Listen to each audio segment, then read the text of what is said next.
Hello दोस्तों, मैं राधा कुमारी आप सभी को ऑनो जनरल स्टडी में स्वागत करती हूँ। दोस्तों, आज हम बिहार सीजीएल इडुटेरिया को जो प्रैक्टिस से देख रहे थे उसका सेट नंबर 10 का फुल डिस्कशन करेंगे और आप सभी इस वीडियो को पूरा देखिएगा। दोस्त, अच्छा लगे तो जरूर वीडियो को शेयर कीजिएगा।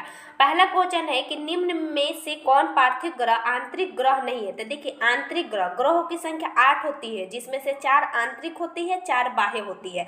तो जो 4 आंतरिक होती है उसको पार्थिव ग्रह भी कहा जाता है। पार्थिव मतलब पार्थिव और पृथ्वी, पार्थिव पृथ्वी, पार्थिव बोलिए तब पृथ्वी से संबंधित। आप जैसे बोलिएगा जो होती है बुध शुक्र पृथ्वी मंगल, यानी जैसे यहाँ सूर्य होती है, यानी सूर्य से सीक्वेंस वाइज आप देखिएगा सूर्य से, तो बुध शुक्र पृथ्वी मंगल, ये सभी 4 जो होती है ना, यह पार्थिव ग्रह होती है। इसके जस्ट बीच में क्षुद्र ग्रह आ जाती है, यानी क्षुद्र ग्रह हो जाती है। इसके बाद शुरुआत होती है बृहस्पति शनि अरुण वरुण, ठीक है। तो यानी कहा जाता है कि क्षुद्र ग्रह के जो पहले होती है ना उसको हम लोग आंतरिक ग्रह कहते हैं, और जो बाद में होती है ना उसको हम लोग कहते हैं बाह्य ग्रह। यहाँ से स्टार्ट होती है बृहस्पति शनि अरुण वरुण। तो इसमें देखिए जो नहीं है कौन सा है, बृहस्पति नहीं है, ये तो है ही बुध शुक्र पृथ्वी, एक मंगल आ जाएंगे। अगले एक निम्नलिखित में से किसने सबसे पहले बताया कि पृथ्वी गोल है। तो देखिए पृथ्वी गोल है, इसमें देखिए पृथ्वी गोल के बारे में बहुत अलग अलग वैज्ञानिकों का अलग अलग मत है। पाइथागोरस ने सबसे पहले बताया कि पृथ्वी गोल है, ठीक। लेकिन जेम्स जीन ने बताए थे, जेम्स जीन महोदय ने, इन्होंने बताया कि पृथ्वी नाशपाती के समान है। इन्होंने जीन ने नाशपाती के समान बताया था, ठीक है। और सर आइजैक न्यूटन ने पृथ्वी को नारंगी के समान बताया था, न्यूजक ने नारंगी के समान। जेम्स जीन ने पृथ्वी को नाशपाती के समान, जो हम लोग नाशपाती खाते उसको। आर्यभट्ट जी ने बताया था कि पृथ्वी अपनी धुरी पर घूर्णन करती है और सूर्य के चारों ओर चक्कर लगाती है, ठीक है। आर्यभट्ट, आज भी आर्यभट्टीय सिद्धांत को ही सूर्य सिद्धांत कहा जाता है। अगला एक निम्नलिखित में से असत्य कथन की पहचान करिए। पहला है कि स्कंदगुप्त के शासन में भारत पर हुनों का आक्रमण हुआ। दूसरा है गुप्त साम्राज्य की सबसे बड़ी प्रादेशिक इकाई देश थी। गुप्त काल में भू राजस्व कुल उपज के 1/4 से 1/6 लिया जाता था। और गुप्त साम्राज्य हिंदू धर्म के अनुयायी थे। तो देखिए इसमें सभी सही है, 1 2 3 बिल्कुल सही है। स्कंदगुप्त से समय भी हुनों का आक्रमण हुआ था एरन अभिलेख में, ठीक है। जो हम लोग कहते हैं ना, इनका गुप्त साम्राज्य में सबसे प्रादेशिक जो सेना थी उसको देश कहा जाता था, इकाई थी उसको देश कहा जाता था, ठीक है। अगले हमारा कि भू राजस्व 1/4 से 1/6 था, ये भी सही है, ठीक है। यानी जो हम लोग पढ़ते हैं एरन अभिलेख, जो भानुगुप्त जो था 1510 ईस्वी में आया था, सती प्रथा का उल्लेख, ठीक है। इसी समय हुनों का आक्रमण भी, जैसे समुद्रगुप्त जी का इलाहाबाद का प्राग प्रशस्ति अभिलेख है, ये सब किससे संबंधित है, गुप्त साम्राज्य से। तो देखिए गुप्त साम्राज्य हिंदू धर्म के अनुयायी नहीं थे, यह वैष्णव धर्म के अनुयायी थे, ठीक है। तो ऑप्शन नंबर डी गलत है। निम्नलिखित में से कौन गजनवी का दरबारी कवि नहीं है। तो देखिए गजनवी जी के दरबारी कवि 4 थे। इसका ट्रिक होती है फूफा, यानी समझिए कि जब गजनवी आया था ना तो उस समय 4 फूफा आए थे। कौन कौन, एफ से फरुखसी, एफ से जो होती है हमारे दोस्तों फिरदौसी, यू से होती है उत्वी, एफ से होती है फारूकी, ए से होती है अल-बरूनी, जो कि अल-बरूनी का ही सबसे प्रमुख एक पुस्तक है, किताबुल हिंद, बहुत फेमस है। तो देखिए इसमें जो अमीर हसन थे ना, ये नहीं थे। अमीर हसन और अमीर खुसरो बलबन के दरबारी थे, अमीर हसन और अमीर खुसरो। तो फूफा, फारूकी, फिरदौसी, उत्वी, अल-बरूनी। अगला है कि विश्व का सर्वाधिक तीव्र ढाल वाली चट्टान कौन सी है, मतलब चोटी कौन सी है, चट्टानी दोस्तों चोटी। तो देखिए राकापोसी चोटी जो पाकिस्तान में स्थित है, यह सबसे तीव्र ढाल वाली, ये मुख्यतः कुछ हिस्सा इसका लद्दाख श्रेणी में ही आता है, ठीक है। लद्दाख श्रेणी में, ये पाकिस्तान में इसको कहा जाता है। तो सबसे तीव्र ढाल वाली श्रेणी राकापोसी है, ठीक है। और वही गाडविन आस्टिन जो आप जानते होंगे, जिसको हम लोग केटू कहते हैं, जो काराकोरम श्रेणी में है। माउंट एवरेस्ट नेपाल के यानी विश्व के सबसे सर्वोच्च शिखर है। माउंट एंकांगुआ, ये दक्षिण अमेरिका का एंडीज पर्वतमाला के सर्वोच्च चोटी है, माउंट एंकांगुआ, ठीक है। भारत की जननांकीय इतिहास में किस वर्ष महान विभाजन। तो देखिए महान विभाजन की संख्या 1921 को दिया जाता है, क्योंकि 1911 से 1921 के बीच जनसंख्या में ऋणात्मक वृद्धि हुआ था 0.21, ठीक, 0.31, इसमें ऋणात्मक वृद्धि हुआ था 0.31% की, ठीक है। और लघु विभाजन वर्ष 1951 को कहा जाता है, क्योंकि इस समय देश विभाजित हुआ था, उस समय लघु विभाजन वर्ष। अगला है कि निम्न में से किस ऋतु को मानसून प्रत्यावर्तन का काल कहा जाता है। तो मानसून प्रत्यावर्तन का काल का मतलब होते हैं जो रिटर्निंग होते हैं, ठीक है। तो जो शरद ऋतु होती है ना दोस्तों, शरद ऋतु सिर्फ नहीं, शरद ऋतु, उसको मानसून प्रत्यावर्तन का काल कहा जाता है। यह 15 सितंबर से लेकर 15 दिसंबर के बीच होती है। यही मानसून प्रत्यावर्तन शरद ऋतु में जो होती है ना लौटने वाला घटना, इसी समय इसी ऋतु के तहत जो हम लोग पढ़ते हैं कि जो दक्षिणी भारत है ना, इसका जो पूर्वी घाट है जिसमें हमारा तमिलनाडु है, इस यहाँ पे इसी कारण से वर्षा भी होती है, ठीक है। यह पौध में है।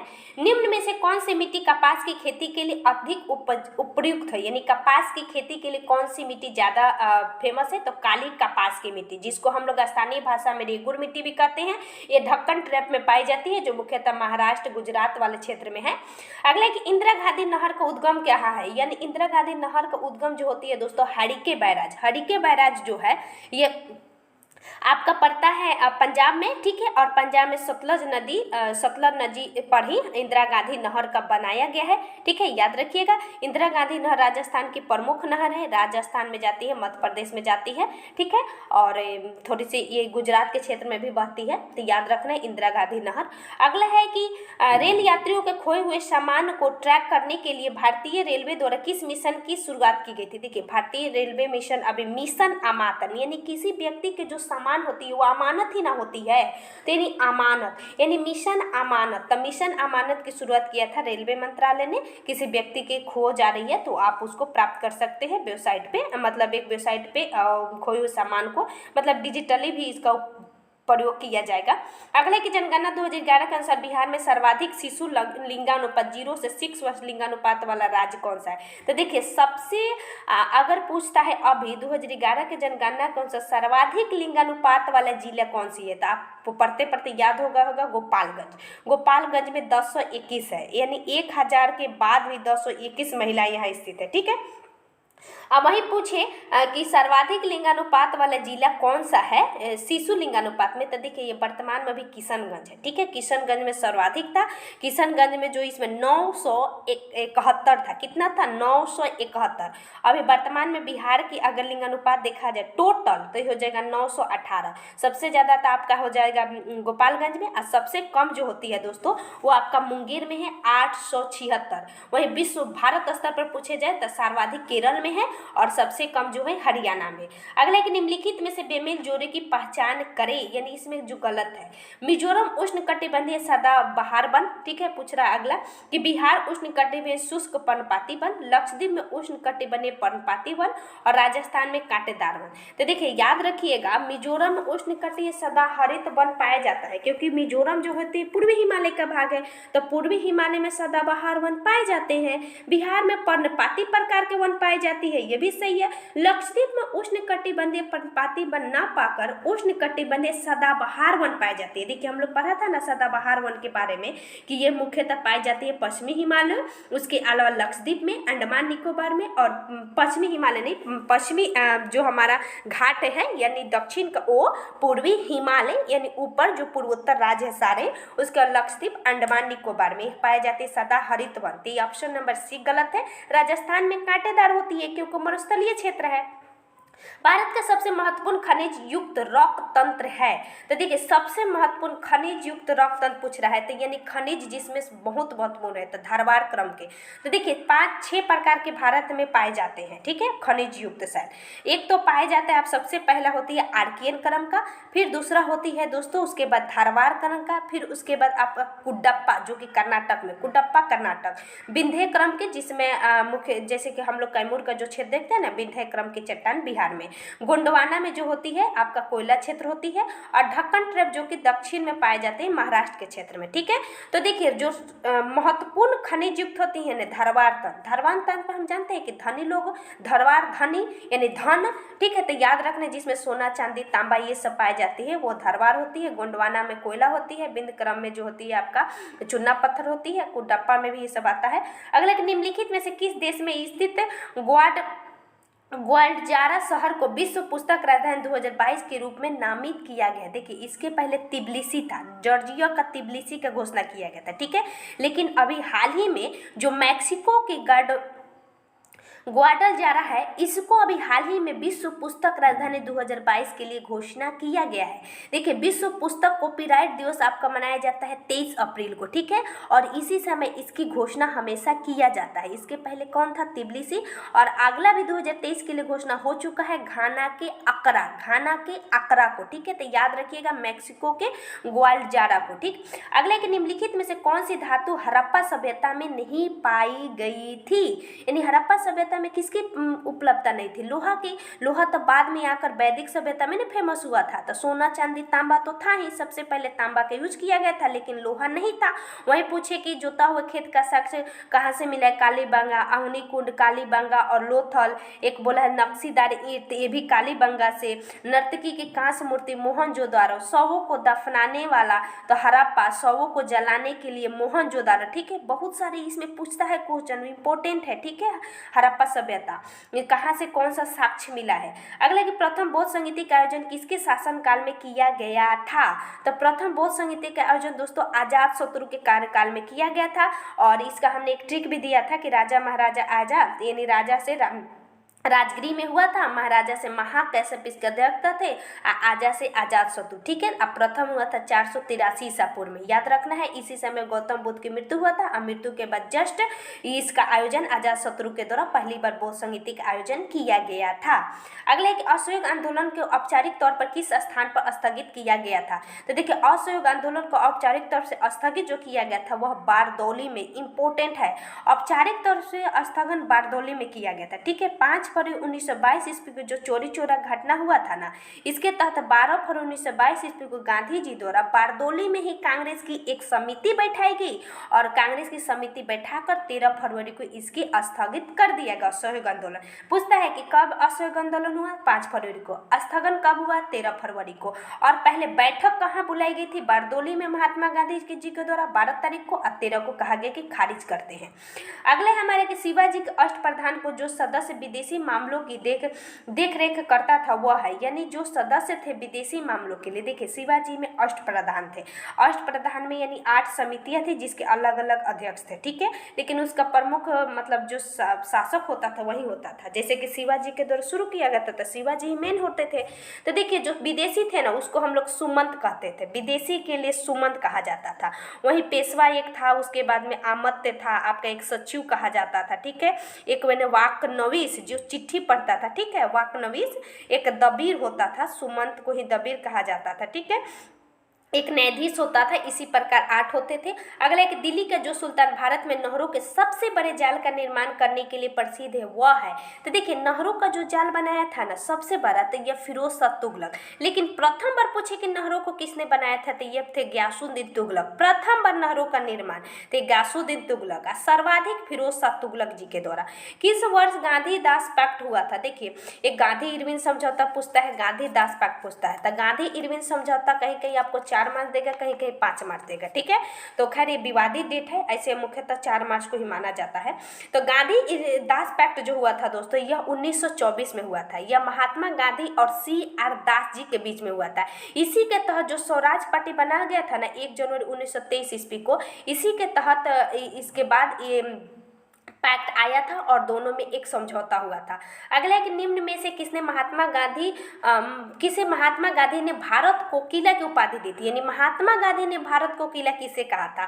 तो यह उनकी प्रिय थी सरोजिनी नायडू, जो कि असहयोग आंदोलन में इनके साथ पहली बार जुड़ी हुई थी। तो भारत कोकिला सरोजिनी नायडू को, स्वर कोकिला आपका लता मंगेशकर जी को, जिनके भी हाल ही में मृत्यु हो गई थी, ठीक है। अगला हमारा कि 1793 ईस्वी में स्थायी बंदोबस्त प्रस्तावित किया गया था। इस दौरान बंगाल के गवर्नर जनरल कौन थे?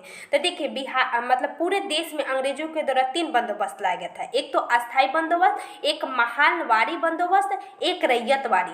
तो देखिए, अस्थायी बंदोबस्त जो बंगाल और बिहार के क्षेत्र में था, अस्थायी यानी अस्थायी कहाँ बने थे वो लोग? बंगाल के क्षेत्र में अस्थायी हो गए, तो अस्थायी बंगाल में। वो लोग तो अस्थायी कहाँ पे उभरे थे? अब बंगाल से ही। महानवाड़ी यानी जहाँ पे जो महालवारी में होता था कि गांव से लिया जाता था कर, पूरे गांव से, तब महालवारी पश्चिमी क्षेत्र में, और रैयतवारी यानी रैयत तरह से दक्षिण में। ठीक है, तो याद रखना है रैयत मद्रास के क्षेत्र में था। ठीक है, तो इसमें जो है अस्थाई बंदोबस्त लॉर्ड कॉर्नवालिस जी के द्वारा लाया गया था। ठीक है, 1793 ईस्वी में। वहीं आपका पूछे रैयतवारी, तो रैयतवारी आपका तो दक्षिण में था, लेकिन प्रथम बार 1792 में लाया था, और पूरे उस क्षेत्र में आ गया था 1820 के द्वारा संपूर्ण मद्रास में क्षेत्र में लागू हो गया था। ठीक है, उसके बाद महालवारी जो दूसरा था ये भी 1819 में आया था। ठीक, याद रखिएगा हॉल्ट मैकेंजी थे, और इसमें एक लॉर्ड कॉर्नवालिस थे, और फिर जो हमारा रैयतवारी है उसमें थॉमस मुनरो, रैयत मुनरो, महाल मैकेंजी और अस्थाई लॉर्ड कॉर्नवालिस। 1927 इसमें साइमन कमीशन बहिष्कार किया गया था। क्यों? क्योंकि देखिए इसमें 8 सदस्य थे, इसमें कोई एक भारतीय नहीं था, जिसके कारण इस कमीशन को स्थगित किया गया था। ठीक है, तो इसका हो जाएगा कि कमीशन में कोई भारतीय सदस्य नहीं थे, जिसके कारण इसकी क्या किया गया था, स्थगित किया गया था, यानी साइमन कमीशन का बहिष्कार किया गया था। यह 8 नवंबर को गठित किया गया था, और बाद में ये आपको 3 फरवरी 1928 ईस्वी को भारत में आया था। 8 नवंबर 1927 ईस्वी को गठन, 3 फरवरी को भारत में आया था, और इस पे इसकी प्रमुखता एक व्यक्ति थे लाला लाजपत राय। इन्होंने कहा था कि साइमन कमीशन वापस जाओ, और इन्हीं के इसी के विद्रोह में इन पर लाठीचार्ज हुआ, और बाद में इनकी 1931 ईस्वी में मृत्यु भी हो गई थी। अगला कि निम्नलिखित में से किस संस्था की स्थापना महात्मा गांधी ने नहीं की थी? तो देखिए साबरमती आश्रम 1916 ईस्वी में। ठीक है, सेवाग्राम आश्रम, विश्व भारती फिनिक्स आश्रम, तो ये सेवाग्राम आश्रम भी था, फिनिक्स आश्रम जो कि आपका दक्षिण अफ्रीका में था। और ये जो विश्व भारती था ना, इसकी स्थापना महात्मा गांधी ने न की कर इसको रविन्द्रनाथ टैगोर जी के द्वारा 1921 में किया गया था। अगला कि निम्नलिखित में से कौन वास्तविक रूप से मछली है? देखिए मछली है पूछ रहा है, तो जिसमें समुद्री घोड़ा है ना, सी फिश, वह मछली है। ठीक है, वास्तविक रूप से मछली है, और star fish, jelly fish, dog fish यह मछली नहीं है। अगला कि यदि पृथ्वी का गुरुत्वाकर्षण बल अचानक लुप्त हो जाती है तो निम्नलिखित में से कौन सा परिणाम सही होगा? तो देखिए गुरुत्वाकर्षण बल जब लुप्त होती है ना, तो क्या होती है कि वस्तु का भार शून्य हो जाएगा, लेकिन द्रव्यमान वही रहेगा, क्योंकि द्रव्यमान कहीं परिवर्तन नहीं होता है। ठीक है, याद रखिएगा। तो गुरुत्वाकर्षण बल अगर अचानक हट जाए तो भार तो शून्य हो जाएगा, लेकिन द्रव्यमान सेम ही रहेगा। अगला है कि 1 टेराग्राम बराबर होती है, तो देखिए 1 टेराग्राम हम लोग पढ़ते हैं, हम आपको बार बार बोलते हैं कि इसको जरूर याद कर लीजिएगा, deci, centi, milli, micro, nano, pico, femto, hecto. ठीक है, तो डेसी 10 के पावर 1 से शुरू होती है, सेंटी 10 के पावर 2, मिली 10 के पावर 3, और यहाँ से मिली, माइक्रो, नैनो, पिको हो जाती है। उसके बाद में होता है डेका, हेक्टा, किलो, मेगा, जीगा, टेरा, पेटा, एक्सा। ठीक है, तो डेका हेक्टा किलो, तो इसमें जो हम डेसी सेंटी बोले इसमें सब में माइनस होता है। ठीक है, और डेका हेक्टो में 10 के पावर 1, 10 के पावर 2 ये होता है। ठीक है, प्लस में होता है। ठीक, तो इसको याद कर लीजिएगा, टेरा 10 के पावर 12 प्लस हो जाएगा। ठीक है, प्लस हो जाएगा। नैनो में जैसे कि पूछता है, नैनो वाला बहुत पूछता है, 10 के पावर माइनस 10 मीटर कि 1 नैनो में कितना होता है।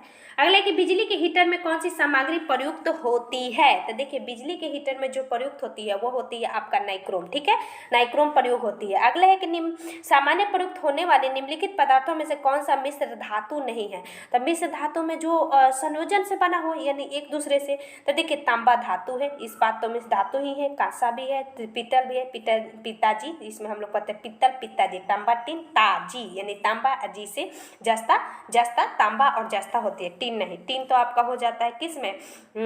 फ्यूज में, टीन और शीशा। अगला है कि फ्यूज तार किसका मिश्र धातु होते हैं? देखिए ये भी क्वेश्चन आ गया, फ्यूज तार किसका मिश्र धातु होते हैं? अभी हमने बता दिया भाई, टीन और शीशा का। अगला निम्नलिखित में से किस पदार्थ का शुद्धिकरण ऊर्ध्वपातन विधि से नहीं किया जाता है? तो देखिए ऊर्ध्वपातन विधि से जो नहीं किया जाता है वो होती है आपका फिटकिरी का जो होती है ना, इसको हम लोग ऊर्ध्वपातन विधि से ना करते हैं। ठीक है, ऊर्ध्वपातन विधि से इसमें नेप्थलीन होती है, बेंजोइक अम्ल होती है, कैपूर होती है, इसके अलावा अमोनियम क्लोराइड होती है। ठीक है, इस सब को किया जाता है ऊर्ध्वपातन विधि से। अगले कि अवतल दर्पण में प्रतिबिंब किस स्थिति में आभासी एवं सीधा बनेगा? देखिए हम इसको एक वीडियो बनाए हैं दोस्त, हम आप सभी से अगर आप नहीं देखे तो मैं अनुरोध करती हूँ कि उस वीडियो को जरूर देखिएगा। ठीक है, अवतल प्लेलिस्ट में आपको वीडियो मिलेगा। अवतल दर्पण में प्रतिबिंब किस स्थिति में आभासी और सीधा होगी? तो देखिए अवतल दर्पण हम बताया था ना कि एक ही स्थिति होती है जिस पे आभासी और सीधा होती है, हालांकि ध्रुव पे भी होती है लेकिन ध्रुव को नहीं लिया जाता है। ये होती है आपका जब वस्तु जो होती है वह फोकस और ध्रुव के बीच होती है। अब केंद्र जो फोकस और धुर के मध्य जब रहेगी ना वस्तु, तो उस समय क्या होती है ना कि वस्तु आभासी और सीधा बनता है, और वस्तु से जो प्रतिबिंब बनेगा वो थोड़ा सा बड़ा बनेगा। ठीक है, तो वस्तु हमेशा जो रहेगा वस्तु का प्रतिबिंब हमेशा सीधा आभासी बनेगा। कब? जब फोकस और धुर के बीच हो। ठीक है, जैसे कि हम इसे अवतल दर्पण बना दे रहे हैं, तो अवतल दर्पण बनाने से जैसे कि आप मान लीजिए कैसे है, तो अवतल ये हमारा ध्रुव हो जाएंगे, फोकस हो जाएंगे, वक्रता केंद्र होती है। ठीक है, तो इसके बीच जो रखा जाएगा ना वो होगा। अगले कि मानव त्वचा कितनी परती होती है, तो भाई एक क्वेश्चन छूट गया कि कार्नेलाइट किसका है। देखिए दो होती है, एक कार्नेलाइट एक कार्नेटाइट। तो जो टाइट होती है ना दोस्तों वह समझिए क्या कि यूरेनियम का एस्क होती है। बहुत पूछता है कि कार्नेलाइट किसका एस्क है, तो यह दो का होती है। कार्नेलाइट पोटेशियम और मैग्नीशियम दो का होती है, तो लेकिन ऑप्शन में नहीं दिया है, एक पोटेशियम ही दिया है। वही कार्नेटाइट बोल देता, कार्नेटाइट आपको होता है यूरेनियम का एस्क। मानव त्वचा में कितनी परतें होती है, तो मानव त्वचा में मुख्यतः 3 परत होती है, जिसको हम लोग कहते हैं एपिडर्मिस, एक होती है डर्मिस, एक होती है हाइपोडर्मिस। ठीक है, तो जो सबसे बाहरी त्वचा होती है वो एपिडर्मिस, अब बीच वाला जो होती है डर्मिस। ठीक है, जो हमारा होती है एक होती है हाइपोडर्मिस। ठीक है, अगले कि हमारे शरीर में कौन सी कोशिकाएं मानव शरीर के सैनिक के रूप में प्रसिद्ध है। तो देखिए सैनिक के रूप में जो सैनिक की तरह हम लोग को सुरक्षा प्रदान करे, यानी सैनिक हम लोग का कौन होगा, डब्ल्यूबीसी। तो डब्ल्यूबीसी के जो प्रकार होगा, तो ल्यूकोसाइट डब्ल्यूबीसी का प्रकार है, मतलब डब्ल्यूबीसी का प्रकार नहीं उसी को ही कहते हैं, समझिए ये ल्यूकोसाइट को ही। तो ल्यूकोसाइट को हम जैसे इरिथ्रोसाइट हम लोग किसको कहते हैं, आरबीसी को, तो ल्यूकोसाइट को ही हम लोग डब्ल्यूबीसी कहते हैं। तो डब्ल्यूबीसी को मानव शरीर के सैनिक के रूप में प्रसिद्ध है।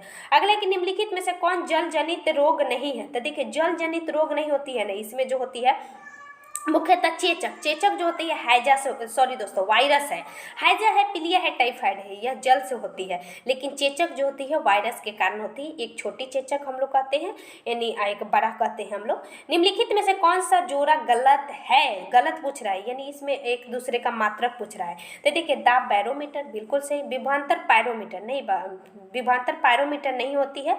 विभवांतर जो होती है इसका देखिए पायरोमीटर से हम लोग विकिरण का उच्च ताप मानते हैं। ठीक है, विकिरण का उच्च ताप से हम लोग पायरोमीटर में मापा जाता है, यह बहुत पूछता है। ठीक है, उसके बाद में हम लोग ये देखते हैं कि तापांतर थर्मामीटर से या भूकंप सिस्मोग्राफ से, तो याद हो जाएगा हमारा पायरोमीटर हो जाएगा, गलत है, पायरोमीटर से उच्च ताप। रक्त में आरबीसी के बहुत अधिक उत्पन्न होने के कारण होने से रोग होती है, यानी आरबीसी जब ज़्यादा मात्रा में उत्पन्न होने लगे तो उसको क्या कहते हैं, तो आरबीसी के कारण 2 रोग होती है। जब कमी होती है दोस्तों तो एनीमिया, हम लोग नहीं कहते कि खून की कमी हो गई है तो एनीमिया। ठीक है, और जब ज़्यादा होती है तो उसको कहते हैं पॉलीसाइथीमिया, पॉलीसाइथेमिया, क्या कहते हैं, पॉलीसाइथीमिया।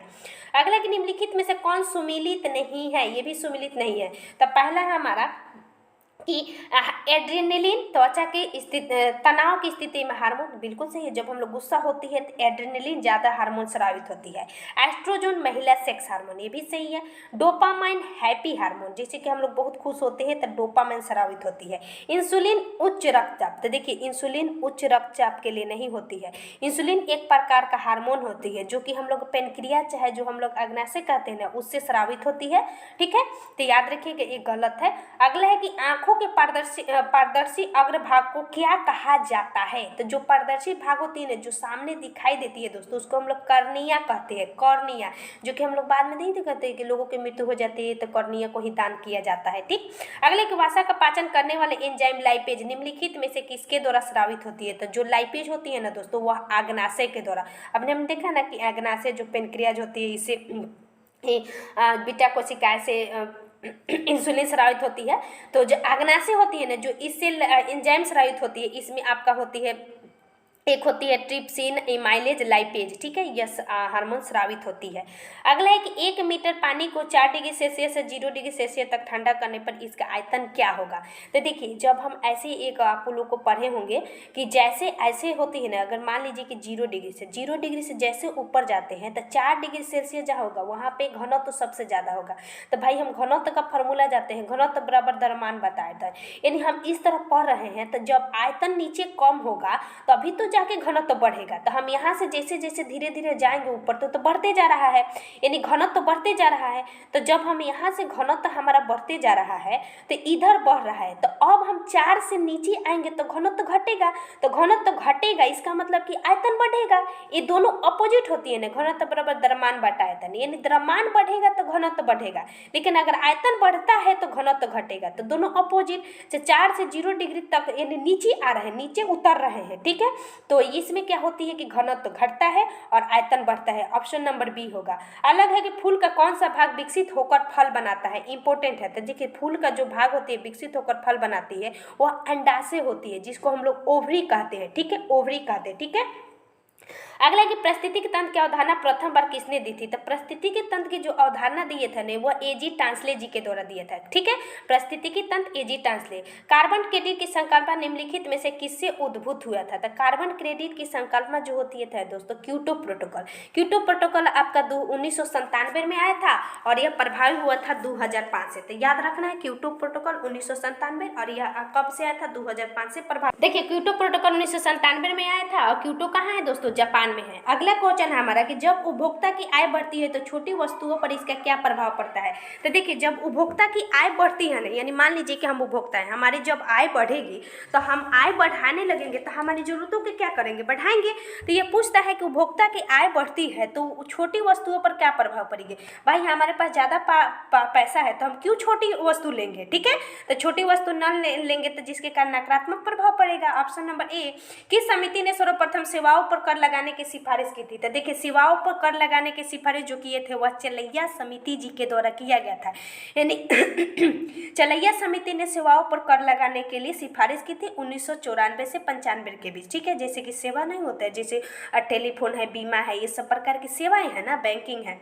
प्राथमिक घाटा ब्याज भुगतान का योग निम्न में से किससे के बराबर होती है। तो देखिए जो बराबर होती है ये राजकोषीय घाटा के बराबर होती है। इंपॉर्टेंट है, दोनों को जब योग करेंगे ना, तो जैसे कि हम लोग राजकोषीय घाटा, मान लीजिए कि राजकोषीय घाटा क्या होती है, हम बाहर से लोन ले लिया, हमारे पास भाई लोन ले लिया, चुकाने के लिए पैसा नहीं तो हम ब्याज ज़्यादा देंगे, तो जब दोनों को जोड़ दिया जाता है ना तो वो राजकोषीय घाटा होती है।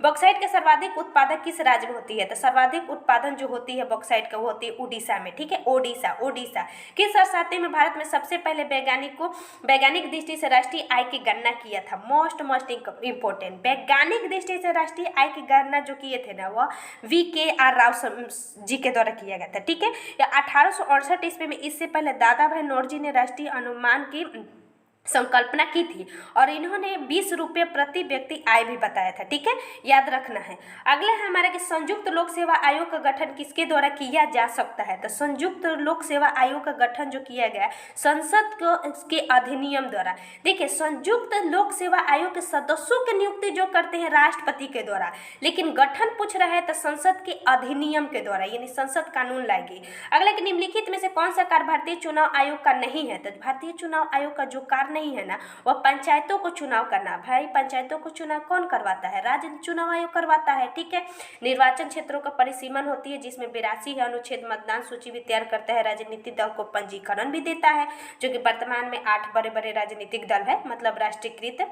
निम्नलिखित में से क्या भारत के संविधान की विशेषता नहीं है, नहीं पूछ रहा है ना दोस्तों। तो एकात्मक प्रणाली, इसके ऑप्शन कौन सा, संघीय तो है ही, हम लोग देखते हैं कि संघ सबसे ज्यादा मूलभूत है, मूलभूत अधिकार हम लोग को जो अधिकार दिए वो है ही। सत्ता का विभाजन भी है, यानी छोटे स्तर पर भी सत्ता चलती है, देखते हैं आपके ग्रामीण स्तर पर देखिएगा तो जिला स्तर पे होती है, फिर उसके बाद पंचायत समिति होती है, फिर ग्राम सभा होती है, ठीक है। तो उसी प्रकार सत्ता का भी विभाजन किया गया है, एकात्मक प्रणाली नहीं है, ठीक है। अगला कि संघ लोक सेवा आयोग के सदस्यों का कार्यकाल कितना होती है। तो 6 वर्ष होती है। अगला कि आर्थिक सर्वेक्षण 2021-22 का मूल विषय क्या है। तो आर्थिक सर्वेक्षण 21-22 का जो मूल विषय है वो है आपका त्वरित दृष्टिकोण, ठीक है, त्वरित दृष्टिकोण। अगला कि भारतीय संघात्मक व्यवस्था एकात्मक हो सकती है। तो जो एकात्मक हो सकती है ना वह बाहरी संकट के समय, ठीक है, बाहरी संकट के समय जो होगी वह एकात्मक होगी, क्योंकि बाहरी संकट जब आती है ना तो बाहरी संकट के समय मान लीजिए कि जब देश में राष्ट्रपति शासन लगा हो, ठीक है, तो उस समय बाहरी संकट हम लोग नहीं देखते हैं कि पहले आंतरिक अशांति के कारण लगता था, लेकिन आंतरिक अशांति को हटाकर सशस्त्र विद्रोह को जोड़ा गया 44 संविधान संशोधन जो अंतर्राष्ट्रीय आपातकाल था उसमें। भारत के संविधान के अनुसार निम्नलिखित में से कौन सा एक अधिकार आपातकाल में छीना नहीं जा सकता है? तो छीना नहीं जा सकता है वह जीवन का अधिकार है। आपातकाल लगने में आप जानते हो कि अनुच्छेद 20 और 21 स्थगित नहीं होती है, बाकी सभी स्थगित हो जाती है। वर्तमान में भारत का अटॉर्नी जनरल कौन है? तो अटॉर्नी जनरल अभी है वर्तमान में के वेणुगोपाल, लेकिन ये हट गए हैं। के वेणुगोपाल पहले थे, ठीक है, अभी हट गए हैं। अगला कि आम चुनाव के लिए लोकसभा निर्वाचन का क्षेत्र किसके द्वारा निश्चित किया जाता है? तो देखिए आम चुनाव के जो लोकसभा क्षेत्र का मतलब क्षेत्र निर्धारित किया जाता है ना, वो परिसीमन आयोग के द्वारा अनुच्छेद 82 के द्वारा। अभी हमने समझाया कि भारत में अंतर्राष्ट्रीय व्यापार के 40वें संस्करण किस राज्य के स्वर्ण पदक जीता था? यानी बोल रहा है कि भारत अंतर्राष्ट्रीय व्यापार में 40वें जो संस्करण हुआ था इसमें स्वर्ण पदक किसने जीता था? तो यह बिहार ने जीता था। Most important. अंतर्राष्ट्रीय सीमा बल की स्थापना कब की गई थी? तो यानी CRPF जिसको हम लोग कहते हैं, BSF सॉरी दोस्तों, तो BSF की स्थापना हुआ था 1965 ईस्वी में। अगला निम्नलिखित में से किसी 31वां ब्यास सम्मान 2021 से सम्मानित किया गया है? तो देखिए 31वां ब्यास सम्मान है, तो ब्यास सम्मान अभी हाल ही में असगर वजाहत जी को दिया गया, ठीक है। इनकी कृति है महाबली, असगर वजाहत जी की कृति महाबली के लिए। अगला है कि राउरकेला इस्पात संयंत्र की स्थापना किस देश के सहयोग से की गई थी? तो देखिए राउरकेला इस्पात संयंत्र जर्मनी के सहयोग से किया था। हमने एक टिक दिया था भीरू राज दुबे, राज से राउरकेला जर्मनी, भीरू से भिलाई भीरू रूस के द्वारा, ठीक है, और राज दुबे यानी दुर्गापुर ब्रिटेन के द्वारा। अगले कि सार्क का मुख्यालय कहाँ स्थित है? तो सार्क का मुख्यालय काठमांडू में, इसकी स्थापना 1985 में हुआ था, ठीक है, 8 दिसंबर को।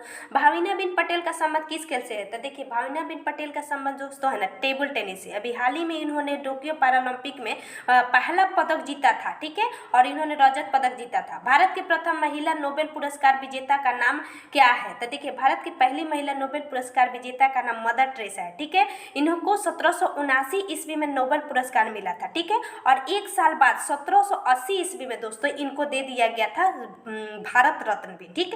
तो याद रखिएगा। देश के सबसे पहले किस राज्य के चुनाव में EVM का प्रयोग किया गया था? तो पहली बार जब EVM का प्रयोग किया गया था केरल में, ठीक है, केरल के में सबसे पहले 1982 इसमें प्रयोग किया गया था। केरल के प्रारूप भी देता है कभी कभी।